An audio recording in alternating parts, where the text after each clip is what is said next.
Hello, dear viewers, and welcome to Well in Print on Pan African Media TV, your window into the world through the headlines that shape it. I am Frida Edwesin, and in this program, we bring to you curated global newspaper review, capturing the key stories making waves across continents, from politics to economy and science to society, paving into what editors are highlighting worldwide, helping you to stay informed beyond the surface. And it doesn't end there. Joining me today on set is no one else but Mr. Paddy Asanga alias Abakwa Boy, with whom we shall be analyzing the most catchy news headlines from today's press review. Stay tuned as we explore Well in Print, shaping what is making history in the world, and of course bringing news right to your doorsteps. Go no way, for we shall be right back just after the transition.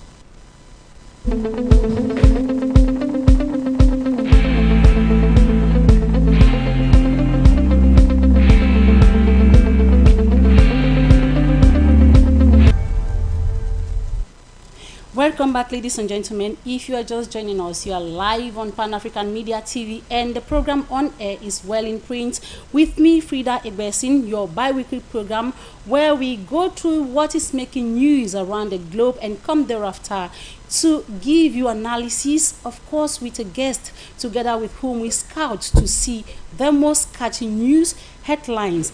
Now, if you are just joining us, stay tuned, ladies and gentlemen, because up next is our weekly press review, taking us right to the United States of America with the Minnesota Star Tribune. This morning, Minnesota Star Tribune is carrying as caption an outcry on behalf of Native women. The report says that in a room filled with grief and rage, Indigenous women leaders on Tuesday called on Minnesota officials to declare a state of emergency, saying the city is failing to protect them from trafficking, violence, and drug-related homicides. While the Washington Post captions, in Texas, locating missing becomes very uneasy task. The paper is saying that locating victims of last weekend's Texas flood that claimed many lives, destroyed properties, and left some people homeless is now a very tedious task. And from one paper to another, we move over to the United Kingdom with Financial Times carrying as major caption, U.S. tech boom propels AI chip maker Nvidia to become first $4 trillion company, while the Yorkshire Post headlines call for action on shuttered shops, saying almost 1 in 5 shops are empty in some Yorkshire cities. A new report has revealed that, which shows the stark divide in the state of the UK's high street, with vacancy rate in Bradford more than twice as high than in London and Cambridge, according to a new research from the Center for Cities. From one continent to another, ladies and gentlemen, we move over to the Federal Republic of Nigeria with Daily Trust newspaper carrying as major caption, local government fund, after 1 year, nothing has changed, saying that councils received 3.408 trillions of naira through state government in 11 months, yet nothing has been done with that funds. From Daily Trust, we move over to The Guardian on its part carrying as a caption, international travel restriction stirs fresh roar over absence of ambassadors, while The Punch on its headline today's publication says diplomatic tension, federal government pushes back as UAE tightens visa rules, as ministry begins high talks on officials' fault as over reciprocity claims. From the Federal Republic of Nigeria, ladies and gentlemen, we go to neighboring Cameroon with the Guardian Post newspaper on this edition, carrying as headline, October poll CPDM against CPDM over Bia's candidature. The National Post on its part caption, 2025 presidential elections, Bia's candidature sets party on flame ablaze. while municipal update carries. Municipal audit carries. October polls bear set to convene electorate. This is our global newspaper headlines, and we shall be right back to dive into in-depth analysis with our guests just after the transition. So don't worry.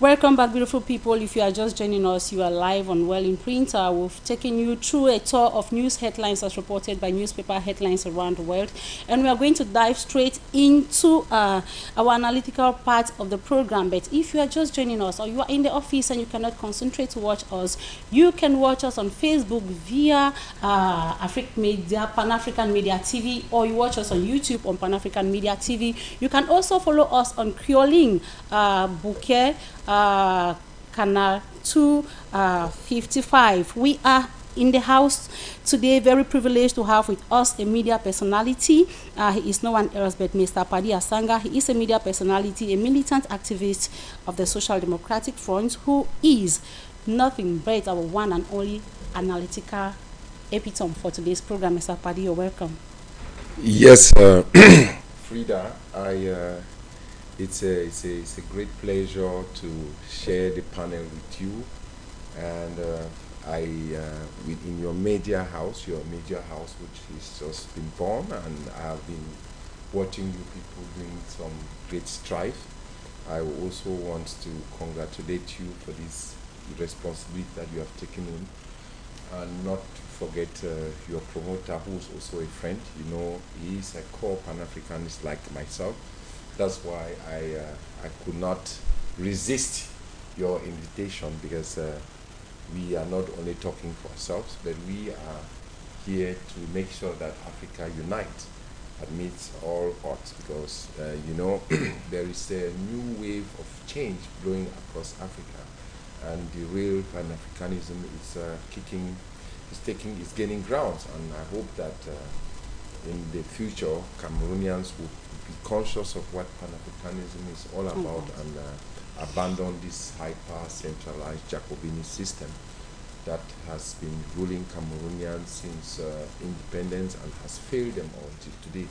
It's rather unfortunate that some people just discovered that Mr. Biya's failure is of recent days, or 2018, and some are going left and right, resigning. But we already knew that Mr. Biya was a failure since 1992. All right, we'll come to dive into that. I want to say we are honored to have you on the set of Well in Print. It's a privilege to host you here today. So it has been an eventful week. So how has your week been? Well, there are many things on my mind. There are many things on mind as far as the headlines are concerned. I saw you talk about the U.S., and I saw your headlines were talking about cacophony within the CPDM government. We went to Nigeria and so on and so forth. But to be very, very honest, I believe in charity beginning at home, but that doesn't mean that we should not look at what is happening somewhere else, because what happens in America might affect us directly or indirectly. So we are watching, and you also know that we are struggling with the American justice system to understand why Trump is doing what he's doing. And we also know that certain countries have been banned from getting visas to America, and now they have tightened it. Even if you are a student going to America, you only get visa for 3 months.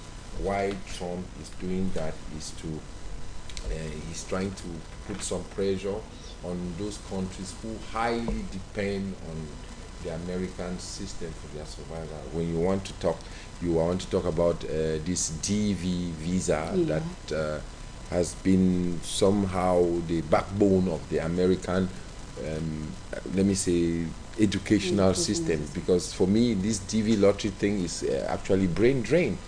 You see, because they will not take people who don't have advanced level. The least qualification is advanced level. That's technically brain drain. So they are taking all the the capable people and exporting them to America to develop their system, to work for their healthcare, to go into the Silicon Valleys and all that stuff.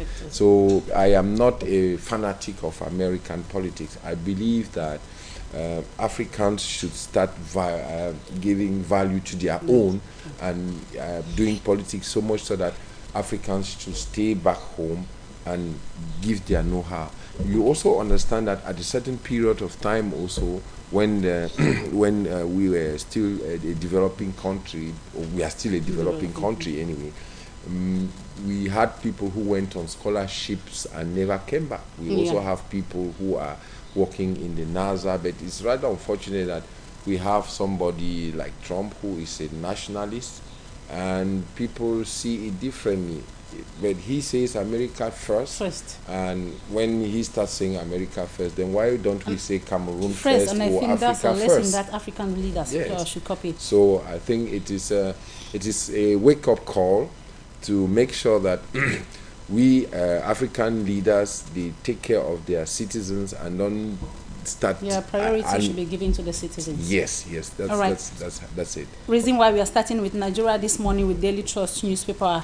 The caption of the Daily Trust this morning is telling us about local government funds. After 1 year, nothing has changed. They say councils received 3.408 trillions of naira. That's for the development of their estate, and yet nothing has done 11 months after. Now that brings me to a question.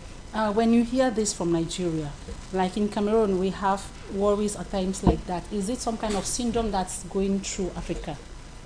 You know, when you look at a country like Nigeria, Nigeria has topped the list of the most corrupt countries in Africa, together with Cameroon. So if you hear some local government areas start crying foul, you know, it is very, very symptomatic of a country like Nigeria that I know. And I want to tell you that it is not new that you witness funds are disbursed for projects, and those projects never come to the realization. And when you look at Nigeria, it tells you exactly how Cameroon is.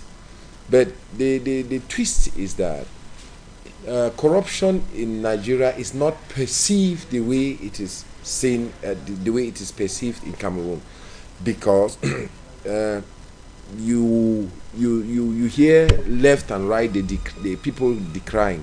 But in Cameroon, when you want to do a comparative analysis between Nigeria and Cameroon, corruption in Cameroon is systematic until the president himself says that we have thieves in white collars, and you have a whole government in prison. So the perception of corruption in Nigeria is not the same perception of corruption in Cameroon, because at every level in this country it is corrupt. And owing to the fact that Nigeria is a federal system, you have some local government areas where you still have corrupt people, and some other local government areas where people are actually appreciating what their local governments are doing. But when you look at it from Cameroon has a completely different system with Nigeria. We have a hyper-centralized Jacobini system that doesn't has anything to do with localities. The corruption starts from the top. As the Chinese would say, the fish starts getting rotten from the head. So it makes it so obvious that the frustration is felt right to the commonest man. When this headline about Nigeria, it is talking about a particular local government area. It is not generalized. You understand? But with the system in Cameroon, you have a position where people have been allocated budgets for roads, and the same ministers in the same government, they start biting themselves like crabs in a can. So to me, I would not compare the level of corruption in Nigeria with that of Cameroon because of the perception, and we have two different systems. Nigeria is quasi an indirect rule, but what we have in Cameroon is a direct rule based on the Napoleonic constitutions that were legated to this yet 14 African countries that belongs to this Francophone, and Cameroon is the head in the Central African region. So to me, comparing Nigeria and Cameroon is just like trying to compare apples and oranges, which are not comparable. They are two different fruits. All right, and now we go to The Guardian. The Guardian, still in Nigeria, is talking about, carries international travel restrictions stirs fresh rows over absence of ambassadors. Apparently, in Nigeria, there are some countries where there are no ambassadors, Nigerian ambassadors to the country. And this restriction that was given to Donald Trump apparently touched Nigeria like it touched Cameroon, I suppose. People are not finding it easy. Two papers have talked about it. The Punch also is talking about it, diplomatic tension. Federal government pushes back as US-UAE tightens visa rules.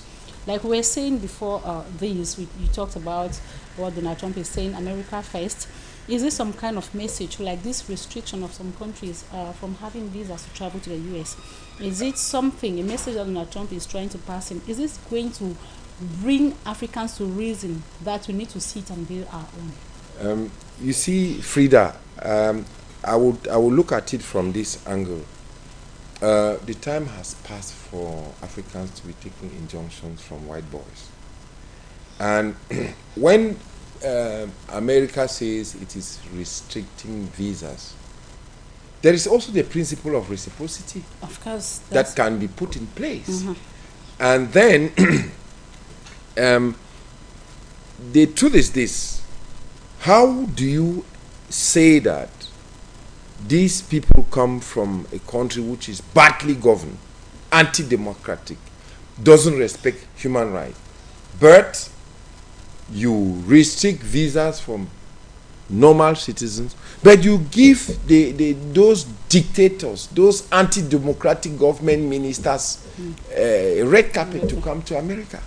So it is all about showmanship, showcasing. America wants to position itself as the magnet of the planet, or the gendarme of the planet, and doing this in a very condescending manner, which I think Africans now should be projecting, so much so that we put in place policies and mechanisms that our people don't envy anything from America or the Western countries. Because when you go to America, the highest incarceration rate is in America.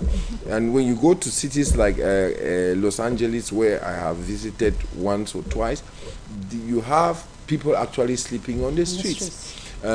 It's due to the fact that you will not see immigrants sleeping on the streets, because they believe they have already taken this as a challenge to survive. Whereas the standard of living in America for common American, it's not also very comfortable and luxurious as you see on TV. So what the part of America that is shown on TV is very, very different from they show us what they want us to know about. That is it. So to me, I am of the opinion that Trump is doing what he's doing, trying to project America, but it is also an opportunity for Africans to say that, okay, if you want to do visa restrictions from our country, we will go by the principle of reciprocity. Yeah, like they are stating here. You understand? There is a ministry begins, they say they are taking stakes, they are faulting America over reciprocity claim. That is it. And that is That's the basic of diplomacy, because I don't, you see, America and France and European Union and NATO, they have a new way of putting pressure on Africans. They do it by proxy. In those days, they used to deploy troops, but today, they set up Africans to start fighting themselves. So I think that the time has come for organizations like African Union to function as a bloc, to say no. And if you touch one African country, you have touched all. Just like they have their transatlantic alliance that they call NATO, where they're saying that, okay, if you attack a NATO member, then everybody in the NATO. So it should not be an isolated effort. The African continent should start operating like as a bloc to attack the challenges that they are facing today. You remember, see what is happening in the French West African countries. They have put themselves into a bloc, and the European Union is saying today that they are ready to open up diplomatic talks with these IS countries, these three countries that they first said, their leaders come from a coup d'etat. I'm not a fanatic of coup d'etat or whatsoever, but I think that every people has the leadership that is merit. And on one of the panels, I think it was one of the sister panels, and I'm not here to do the publicity for any other panel.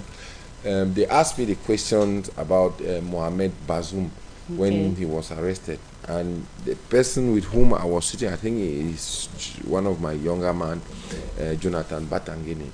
He was actually floundering that Bazoum has to be judged and put in a bunker and so on. So I told him that, look, if you think that what is good for the goose is so good for the guns, and what is bad for the guns is also bad for the guns. So if you think that coup d'etat is good in Burkina Faso, Mali, and Guinea and all that stuff, then why do you think that it's also not good for Cameroon? But for me, I'm not a fanatic of coup d'etats. I would rather focus on my own native problem, what is in my backyard, what is happening in Abakwa. That is what preoccupies some of us activists and militants who think that it is time for black people to stop killing themselves and stop receiving injunctions from white boys. We have enough land for everybody, and this brain drain, DV lottery, and so on and so forth, it is just a ploy to make sure that their aging demography gets rejuvenated, because these people, white boys and white girls, they are not procreative. There are many, they have put in place many mechanisms to end procreation and then rule their people with the elitist system. And I was having this conversation with one other person, and I was telling him that Africans don't need an old president. He told me, yeah, but what about America? I said, but listen, when you have a country with a strong institution, you can permit yourself to have an old president. But when you have countries with very, very weak institutions, you cannot permit yourself to have a president who is not proactive.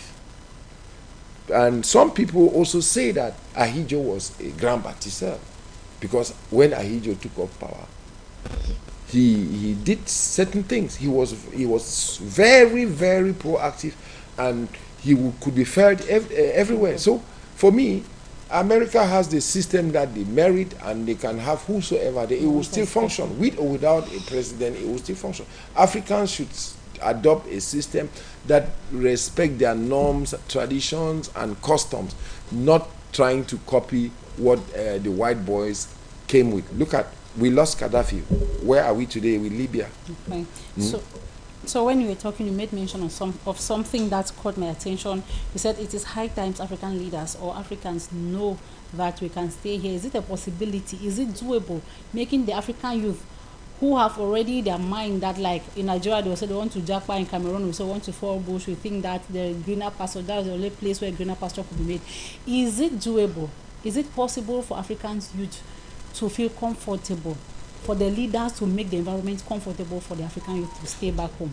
Listen, for some of us who we have spent more than getting close to 3 decades in Western world, I would say this, and I will say it emphatically: there is nothing an African should admire or envy in the Western world. We have everything here, but what we need, it is that conducive political leadership that promotes youth. We are still governed by people who have the complex of the white boy.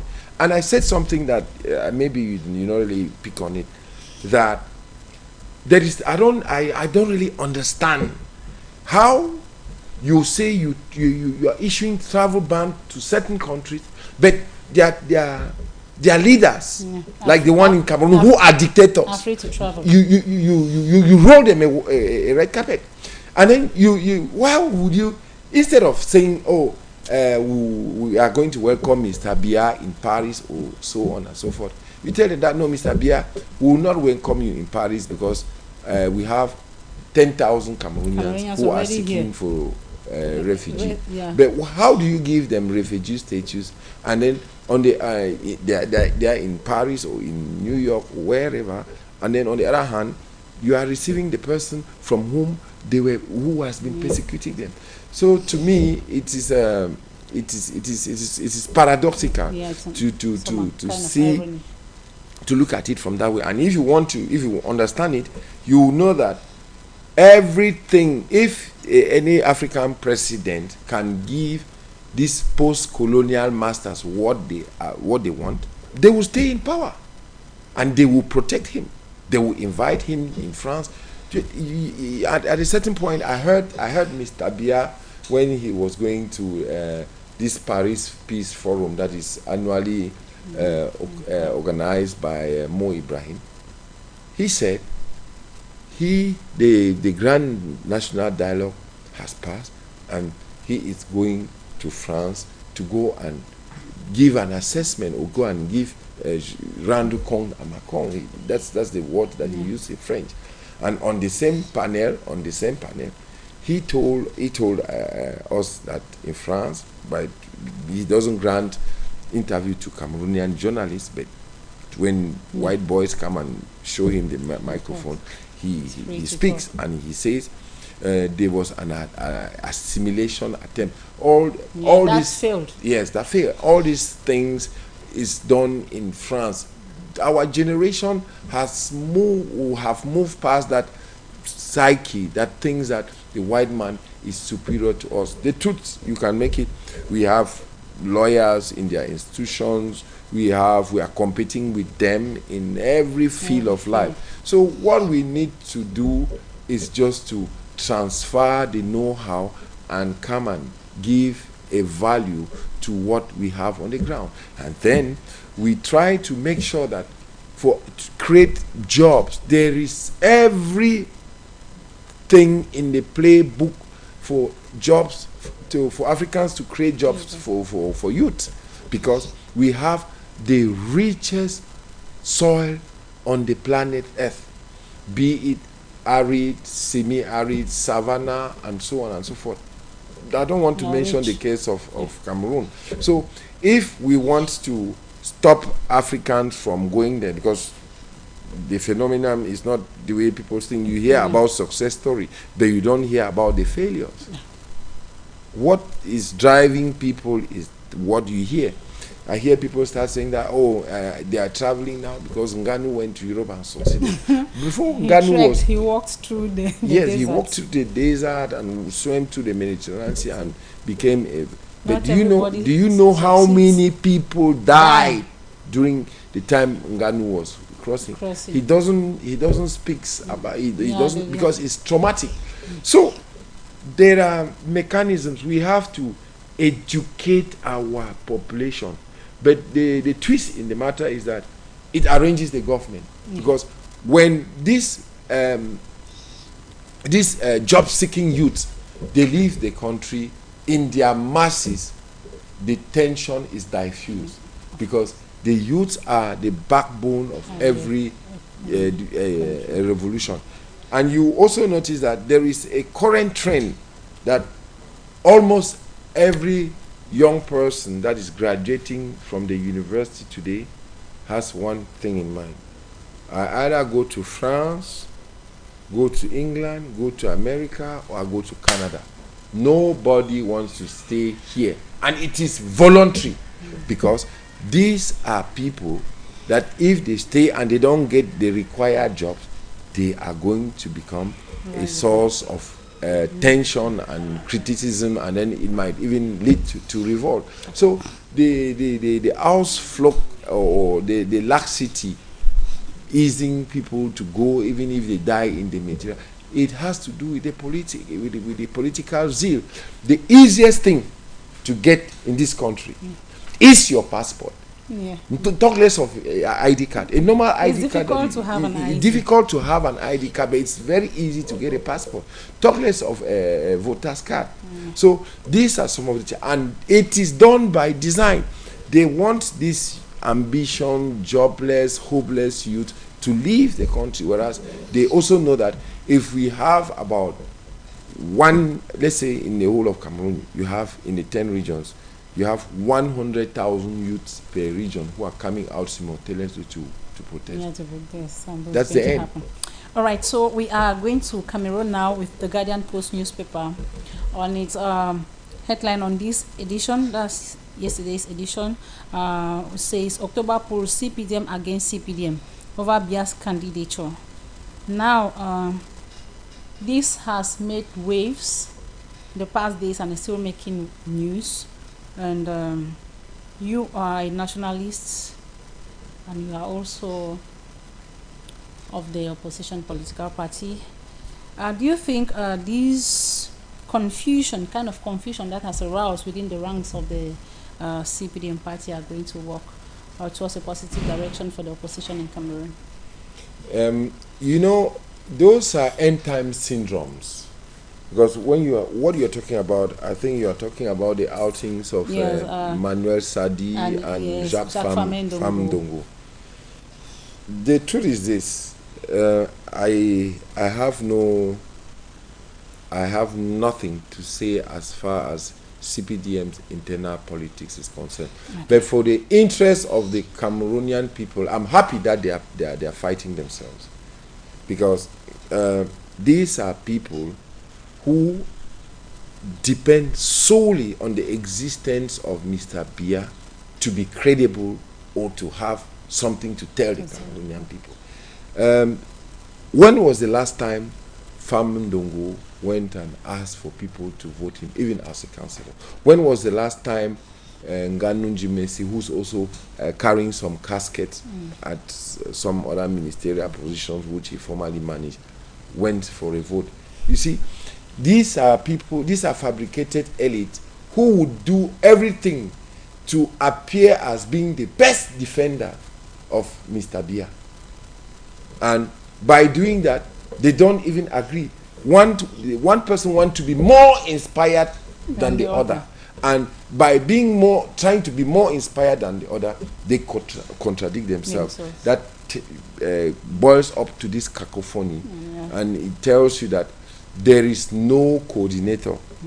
Mr. Biya is virtually tired, and we know that the country is being governed by means of high instruction from the head of state, signed Ferdinand Gongo, who's nobody other than a relative to the wife of the president, the aging president.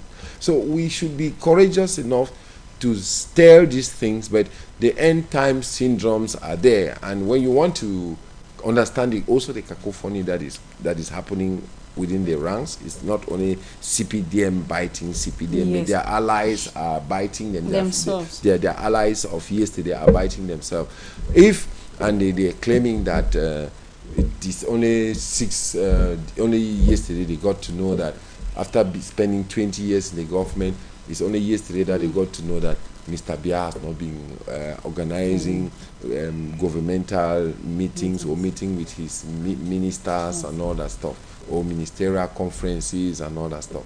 It is only yesterday that they are discovering that even though they are elite of the far north, strong political figures who have been on the scene for 30 years. Remember, Bello Buba is somebody who has been, he worked under Ahijo, became prime minister. Mr.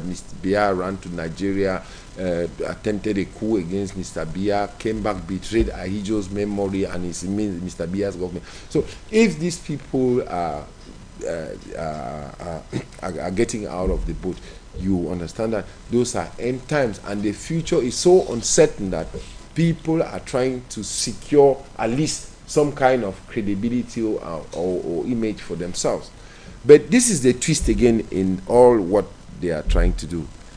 Instead of Famdongo, Nganu Njimes, Emmanuel Sadi fighting themselves, they should to also resign and come and join the opposition and bring part of the money that they have taken from the government to give us to put it in the opposition to help us go on the field and campaign.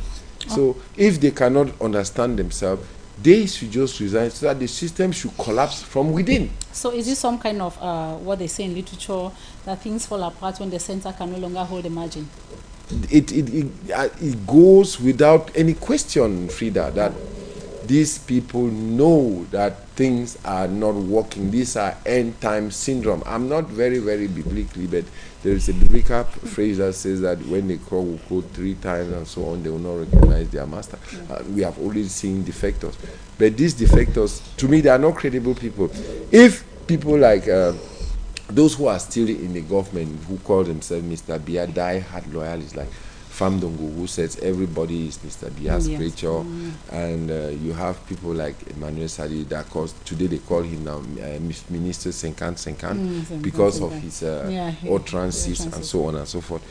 That one is a different ball game. But if you have people like Bello, who actually worked with Ahijo and were not satisfied with what Mr. Biya did to Ahijo, then they came back, worked again with Mr. Biya. Now they are defecting. They woke up from their sleep. Yes, they are getting off from slumber. If you are getting off from slumber, how old is Bello? Bello, please. And he says he's going to go stand as candidate. And, as you say, you are want to resign from Mr. Biya's government. Resign from Mr. Biya's government and look for a 30-year-old person within your party, and then we are going to work together. That same thing applies to Chiruma. That same thing applies to Mr. Biya. That same thing applies to every politician who is above the age of 70. Because you cannot imagine that in a country like Cameroon, where 80 or 70% are youth, you have the retirement age to category A1 is 65. And then somebody, after going on retirement, is coming again to rule. What is the essence of going to retirement? And I am saying this, Africans don't need aging presidents. Africans need strong institutions with youth who are very vigorous, who will make sure that they are all constantly on the field. Nobody should tell me about America has an aging president or whatsoever. No, America has very strong institutions. Belgium has very strong institutions. Germany has very strong. Don't quote those countries. The contexts are very different, because with or without the chancellor, the system goes. Because it is based on the parliament and the constitutions that they are put in place. But when you look at countries like Cameroon today, what do they say? The head of state, he appoints on all civil, military, and para-public institutions. And how many of those appointed positions? We have about 10,000 of them. How does he do that? By delegation of signature. And this is where we find ourselves today. So that's why we stand by the position that we should leave from this top-bottom system, from this top-to-bottom system, and take a system from bottom to top. So much so that those who are getting to the top, they are completely empty. They have just about 3 competent the national defense, the currency, and then foreign policy, or call it diplomacy. That's basically the content. But if you want to get the details of what we are saying from our own political party, the political party that belong to the SDF, we have a 6-point manifesto. We have a 280-page document that we have reduced it to a 16-point manifesto, which is about 19 pages, and so on and so forth. We will be sharing it with the general public, because it is unacceptable that for a country, a very young country, pregnant with mineral resources like Cameroon, we still lack industry that can transform. We have energy failure. Frida, I can remember that when I was growing up as a young boy roaming the streets of Abakwa in those days, in our geography lesson, they used to tell us that the Menchum Fall, it's a very powerful fall that can electrocute the whole of West African region. What are we waiting for? To build up that, to exploit that electrification capacity, and make sure that within that stretch of road, when you leave from Bafu traveling up to only industries, that would also curb unemployment. Yeah, not only unemployment, it will decongest cities like Douala and Yaoundé, and people will start leaving Douala to go and get job there, because where there are industries, there are jobs which are fairly paid. So to me, I think that the time has come for us to let the CPDM fight themselves, and especially when I talk about that, I'm very passionate about it. I don't believe in political blackmail, because on the other hand, I think that what Bello Buba and his friend Churuma are doing is political blackmail. Okay. They say they have the voting bloc. No, both of them belong to the Fulbe clan. And they are trying to pull the sympathy of the Fulbe clan, since they are Hijois, and there are voices that are saying that it is uncalled for that the remains of late President Amadou Ahijo are still there. So they want to tap in that sentiment to get some credibility. But I want to send a message to them.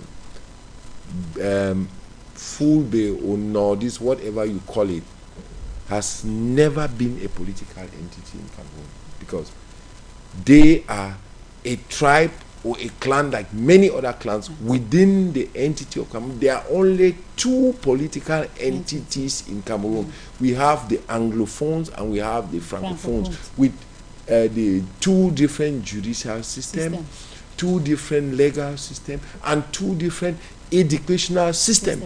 And based on that, we are saying that most of the schools today in Yaoundé, Douala are being Anglophonized. So why is it so difficult for us to put in place mechanism so that the next president of this country should be an Anglophone, to implement and then evacuate the post-colonial bone of contention that was neglected at the Fuman conference, or that was agreed upon at the Fuman conference, but today has become a thorn in the flesh of all Cameroonians.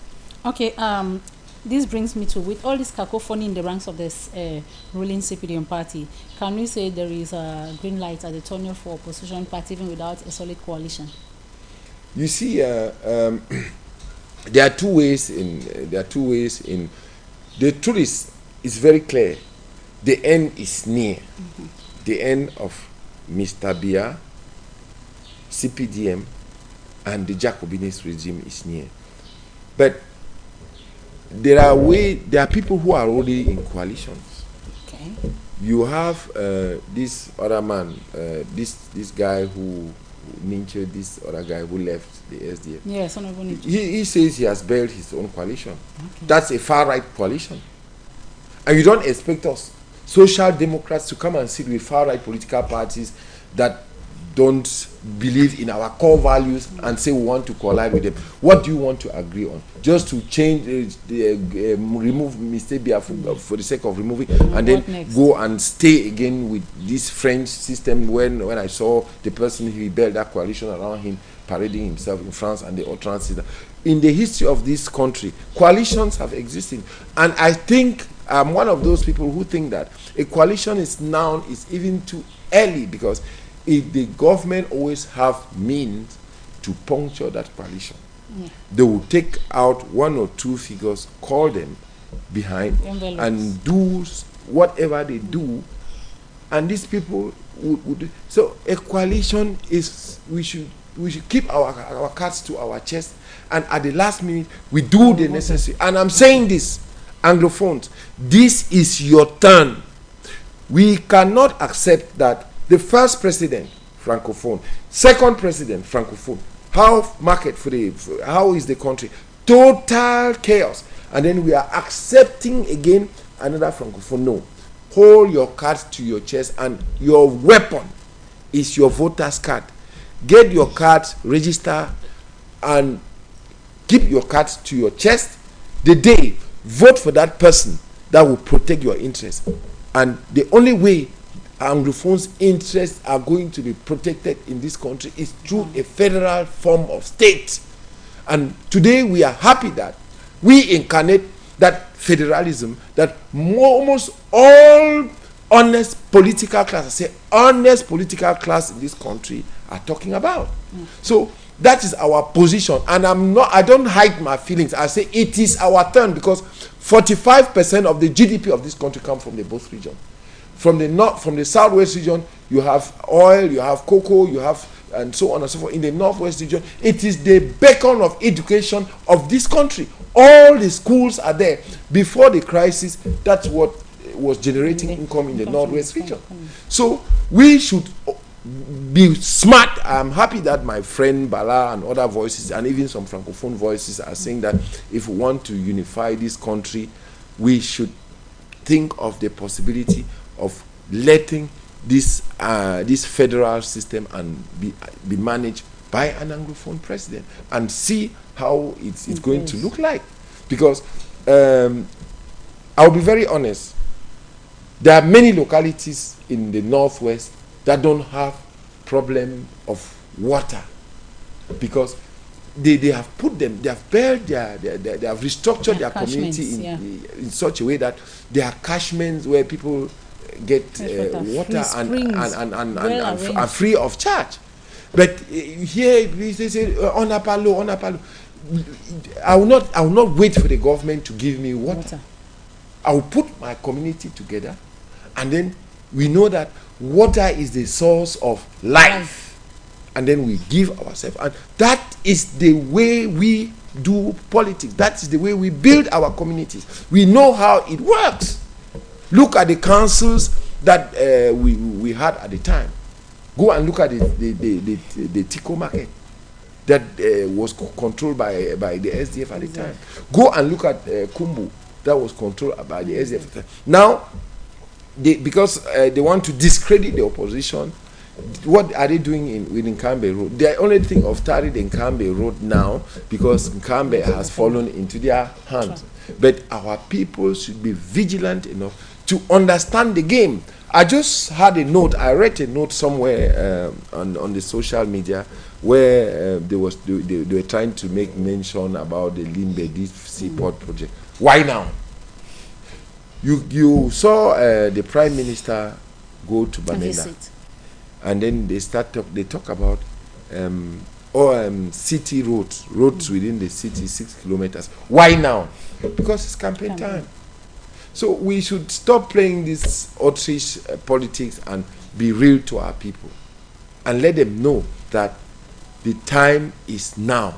We should also constitute ourselves as a voting bloc. We will have some Francophone brothers and sisters that will ally with us, those honest ones, and they will give us their votes, and we'll get where we were in 1992. Because talking about Mr. Bia, one of them even confessed that Mr. Biahi was the instigator, he's claiming to be part of the opposition. Do you expect me to go and ally with somebody of that caliber? It will not work. And I have a very clear message for that, for those people. I'm saying this to anybody who wants to listen. If you have worked in the government, and I'll call names, it's open secret. Zongang said it on TV, and he was beating his chest, telling Cameroonians that he was the one who said, no, everybody can be president except Frundi. That he was the person who hammered that point and drilled it home.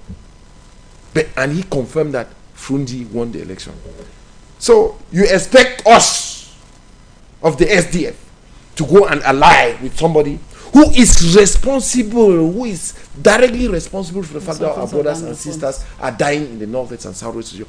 Listen, Frida, for one moment you have to understand that if Frundi was sat as the president of this country, we will not be talking about what we are talking about today in our both regions. Nobody will dispute that. And based on that, I'm sending a very strong message, using your major to send a very strong message to Zongang and his companion. The day those of us who are the inheritors of Frundi and the SDF and so on, the day we'll see anybody, Zongang, or will come to whosoever in the northwest trying to come and say that they want to do whatever, the survivor will remain behind and speak the story. If you like, you go to France again and bring Macron. That is the position that some of us Abakwa boys, that's the way we feel. And it is not easy. You will not imagine for one moment that the same day that we're going to mourn Frundi, these same people were organizing press conference in Yaoundé. And you want us to go and sit with them and say we are making coalition to qualify for what? To qualify to go and be getting allegiance from France? Is that what you're trying to tell me? So it is a very far-right political parties. They can go and do their coalition. And those of us center-left political parties who are clamoring for federation, we'll put ourselves together. Okay. Because when you look at this far-right politics, they are more close to the CPDM than to us. So that type of coalition, what are we talking about? Why are we? Somebody who was a socialist yesterday telling you that Celestine Jammeh cannot leave the SDF and go and join the MRC. I'm talking about this other short man from Bafoussam, what is his name again? Lavoisier Chapi. He says that no, he doesn't understand how Celestine Jammeh, who left the SDF, which is a socialist party, to go and join a far-right capitalist political party. Today, what is he doing? So, do you think that we can seriously coalesce with such, form a coalition with such people? So, coalition is a good thing, it's a good initiative, but it's too early for us to sit and talk. And don't forget that, even as they say, Frundi won the elections. The whole opposition was not with Frundi. Yeah. There are other people who ran elections.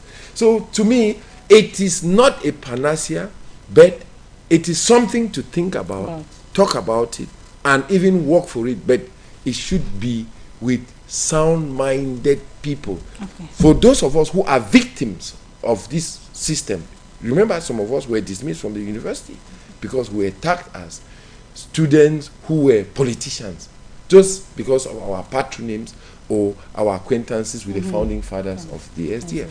So based on that analysis, I think that coalition or no coalition, the opposition can win. Maybe the far-right political parties who have allegiance to France, they put themselves together, they will continue in the opposition.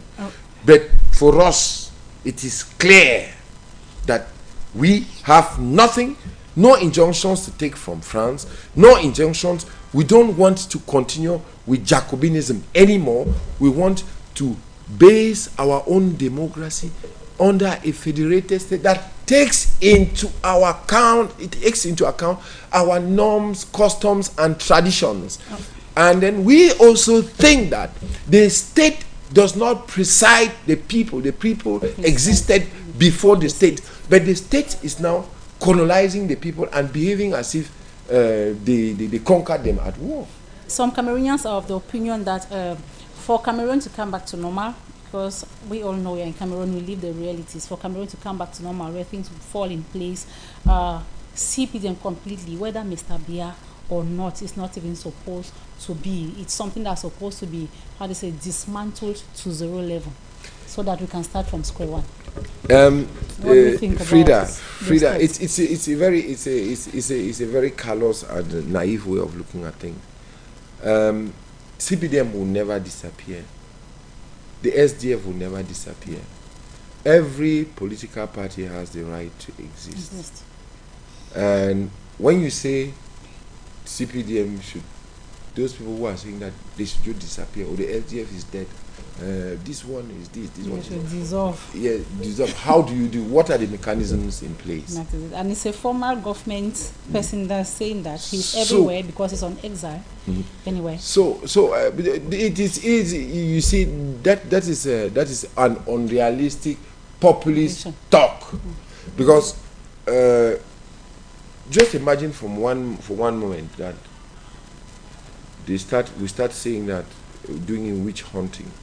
Say, okay, every CPDM member should disappear from the surface of earth. No, they'll exist, but the party will not run for elections. How do you prevent a party from running for election? What we should be doing? That's not how politics work. That's a very callous and naive way of looking. What we should be doing is that we should get ourselves ready and have programs that supersede and transcend what the CPDM has been proposing as of now. When we do that homework, do that groundwork, we'll get to a point where the CPDM will be voted out of power. Which the rhetoric is to vote the CPDM out of power and put an alternative on the table. Not saying people should say, when they start talking about, because I've heard some other people saying, threatening that, oh, if we get to power, we'll kill. And we don't believe in political perjury. That's it. We don't believe in political perjury because the time has gone where when as Idi Amin said, when there is change of power in Africa, a few years more, that time has gone past. Do you know why there is relative calm today in Nigeria? Because power alternates easily. Yes, and when there is alternation of power, you don't carry frustrations for too long. You see, there is hope. You see little amendments being made left, right, center. But when you grip on power for too long, you frustrate a significant number of your people, no matter how good you might be. Just like Gaddafi is being regretted today, but some people in Libya were frustrated because of his longevity. When you stay too much in power, people don't see. You become unpopular. Yeah, you become unpopular. People don't see the merits of what you are doing. They instead see the benefit. Just look at nothing. It cost Putin nothing to amend the constitution in Russia and not even alternate again with Medvedev. But when Medvedev was there, the Russian people compare two things, and they knew that no, in our own political philosophy, the person who is better prepared to protect our interests is Putin. Yeah, we queue behind him. Yes. So that is how we should be looking at it. I don't believe in political perjury, and I'm very, very saddened when I see a black man taking a weapon against another black man when we don't produce these weapons. We'll get them from elsewhere. So I want you to look at the camera straight here. You talk, there is something in Cameroon. It's true that the youth are a majority of our population in Cameroon, but there is also something. We are preparing for elections come October, yet the voter apathy issue is something that we should not overlook. We should not wink at. So if you were to tell the Cameroonian youth about October polls, what should we be telling them? How prepared should they be? What should they do to impose their position as a youth of the country? I want to say this, Frida, and let me be very loud and clear. Any youths, any person who's above the age of 21 years and doesn't have a voter's card or doesn't go to vote and protect his vote is the enemy of himself. Because it is your inalienable right to go and let your voice be heard. Don't stay in the behind the scenes or in the quarters and begin to grumble. Change will not come from heaven. There is nothing like manna. There is no miracle, no amount of prayer. The most fatal weapon that every young person above the age of 21 has in his hands is his voter's card. And make sure that you don't vote aging president because they'll go there and be sleeping. Vote people who have not attained the age of retirement. All those people who are above 70 or 65, they are already on retirement. Let them go and rest. Let them go and rest and pave the way for a new generation. Because at the time Ahidjo took over this country when he was just 29, Mr. Biya was 25, and so on and so forth. And they have been there. But today, we have a very well-educated, trained, and uncomplex youth who are uncompromising, who know where the stakes are. So why should we go and be voting for an octogenarian like Mr. Biya or all those other people who are above 70? Why should we be voting for them? Whereas youths are 70% of this country. So your fatal weapon for change that will impact your life, it is your voter's card. And for those of you who have political ambition, come join political parties and become municipal councillors. So I feel so sad that I have seen some one intelligent boy, they used to call him this guy, they used to call him I'm forgetting his name, RK, his name was somebody. That guy was very intelligent, and at the time when I spoke to him, he never listened to me. I said, look, drop that thing and come and we'll invest you to be a municipal councillor in your locality. He never listened, and unfortunately he lost his life. So even for those who are in the bush, it's still my appeal, because that's my role within our political party. I hate to see young people die. I'm calling them to come, and we'll invest them, we'll give them the necessary political training and education that they need for them to be useful to their community and be the elites of tomorrow. Don't look at all these people from Yaoundé, all the agitations that you are getting from ministers of resigning or not resigning. Those are the last kicks of a dying horse. Every regime has an end, and we want a very peaceful end to Mr. Biya's regime, because we know what it means if it is chaotic. I'm not part of those people who think that something should happen to my brothers and sisters of who have left the northwest south regions and come and settled in Douala again, and then we still have a situation of chaos. It is very, very traumatizing. I have been to Bamenda. I'll be going back again to Bamenda, just because I want to meet some of these young men who left the bushes and they want to start political careers. So, and we'll pave the way for them. So that's what we are saying, Frida. I think I must have answered you. Yes, and to the Cameroonian people, in general, your last words, what's your take-home message? Yes, I want to tell Cameroonians in general that the end time is at the corner and nothing is permanent. Mr. Biya shall hand over Cameroon to us, all of us, as he took it from his predecessor. And this time around, the Fumban Accord should be taken into consideration, be it by a transitional government as proposed by the SDF and some other and the allies, or by some other mechanism. But the truth is good. The truth is that let's go and vote for people who would look into the social contract, which is called the Constitution, and take into consideration the Article 47 of the Federal Constitution that was violated, that should have never been violated for us to be where we are.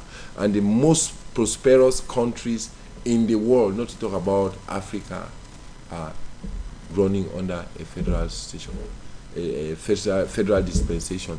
The most poorest countries in Africa, there are 14 of them. They are all run under the Jacobinist French system. Their constitutions are almost similar, but for the fact that there is a comma there and there is a full stop there and there's a hyphen that way somewhere. So that's what we are basically saying. And Frida, I think Cameroonian youths are decomplex. Yeah. They have got into that political maturity. That's why we think that we should let this old school go home and rest. We accompany them, but it's time for the youth. I'm glad to be here. Abakwa boy, thank you for coming. The pleasure is mine. Beautiful viewers, you're hearing from him. We've cruised from the US to the United Kingdom to Nigeria and to Cameroon.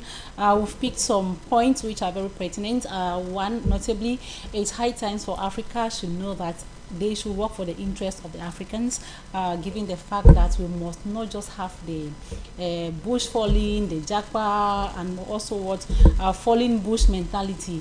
African leaders should be able to make Africa convenient enough for the youth to be able to complete school, stay here, pick a job, then together we make Africa grow. Then in Cameroon, we have called on the youth this afternoon. You know, if you do not take part in the voting process, do not complain, because those who have the right to complain are those who must have participated in voting. So run to all Elecam centers, they are everywhere. Make sure that you register, you have your voter's card, and on that day, go and vote. Ladies and gentlemen, this is where we draw the curtains on today's edition of the program. We want to say thank you to our technicians who have been doing their best to see that we have these beautiful images. And of course, at 4 p.m. we shall be having Clarice Wadoven with a Global Insight. But before we go, you know that you can follow us on Creolin, Bouquet Creolin, the 250, Canal 250, and of course, follow us on all social media handles at Pan African Media TV, on Facebook, on YouTube, on Instagram, and on all other handles that you know. Until we meet again on Monday, please do have a pleasant weekend. From us to you is bye-bye.